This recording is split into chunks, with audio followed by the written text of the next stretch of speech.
साथियों नमस्कार। साथियों, आज मैं कुछ सवालों को लेकर आपके बीच में हाजिर हूँ। क्या मध्य प्रदेश की ग्वालियर खंडपीठ में बाबा साहब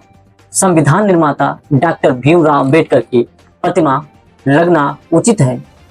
दूसरा सवाल यह है कि क्या एससी एसटी के समाज के लोगों को क्या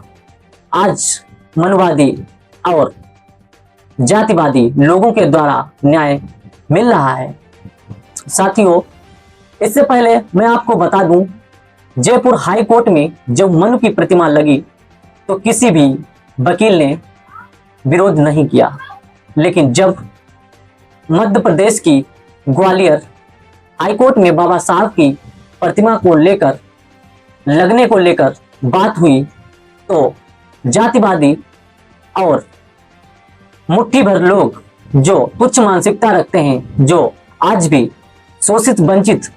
दबे कुचले समाज के साथ में अत्याचार करते हैं, उनकी गीदड़ धमकी आना शुरू हो गई और कहने लगे कि बाबा साहब डॉक्टर भीमराव अंबेडकर की प्रतिमा लगाकर तो दिखाओ। साथियों, आप समझ सकते हैं कि किस तरीके से आज भी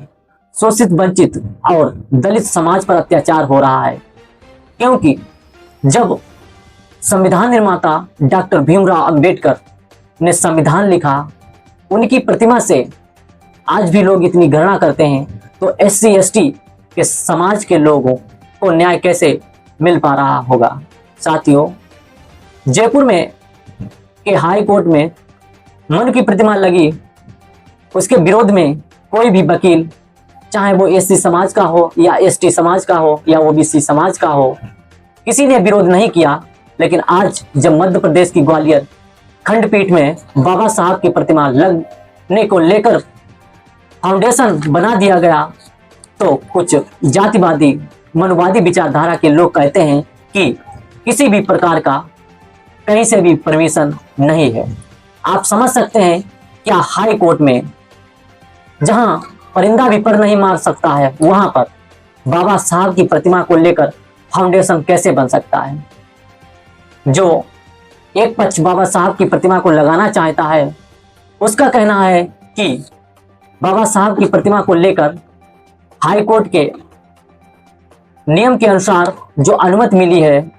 उसी को लेकर बाबा साहब की प्रतिमा हम लोग जो हाई कोर्ट के वकील हैं, जो बाबा साहब की प्रतिमा को लगाना चाहते हैं, उन्होंने एक एक रुपए अपने समाज से वकीलों से चंदा लेकर के जमा किया और प्रतिमा लाए, और उससे पहले ही फाउंडेशन बनकर के तैयार हुआ। और जब 2 दिन रह गए तो इन मनुवादी, पाखंडवादी और जातिवादी लोगों ने बाबा साहब डॉक्टर भीमराव अंबेडकर की प्रतिमा को लगाने को लेकर विवाद खड़ा कर दिया, और उसके बाद में दोनों पक्षों में तनाव की स्थिति आ गई। और उसके बाद में 17 तारीख को बाबा साहब डॉक्टर भीमराव अंबेडकर की प्रतिमा को लेकर जो निर्णय होना था, उसमें जो चीफ जस्टिस सुरेश कुमार केत जी हैं, उन्होंने बाबा साहब की प्रतिमा लगने की अनुमति दे दी। लेकिन फिर भी कुछ बातों को लेकर अगली सुनवाई 19 तारीख को होनी थी, लेकिन मनुवादी विचारधारा के लोग 19 तारीख को नहीं पहुंचे, लेकिन जो पक्ष बाबा साहब की प्रतिमा का था वो पहुंचा और उसने अपनी बात रखी। देखना यह है कि जो ग्वालियर की जो एसडीएम है वो भी एससी समाज से हैं, और चीफ जस्टिस जो हैं सुरेश कुमार केत जी, वो भी एससी समाज से हैं, और जो सीजीआई आरबी बीआर गवई जी बने हैं, वो भी एससी समाज से हैं। देखना यह होगा कि क्या बाबा साहब की प्रतिमा को हाई कोर्ट में जो ग्वालियर की खंडपीठ है उसमें लगाया जाएगा, या फिर जो मनुवादी विचारधारा के लोग हैं उनका प्रोपेगेंडा काम आ जाएगा। क्योंकि बाबा साहब की प्रतिमा लगना उचित है, क्योंकि बाबा साहब की जगह पर आज कोई एससी समाज का ना होकर अन्य किसी समाज का होता तो क्या विरोध होता?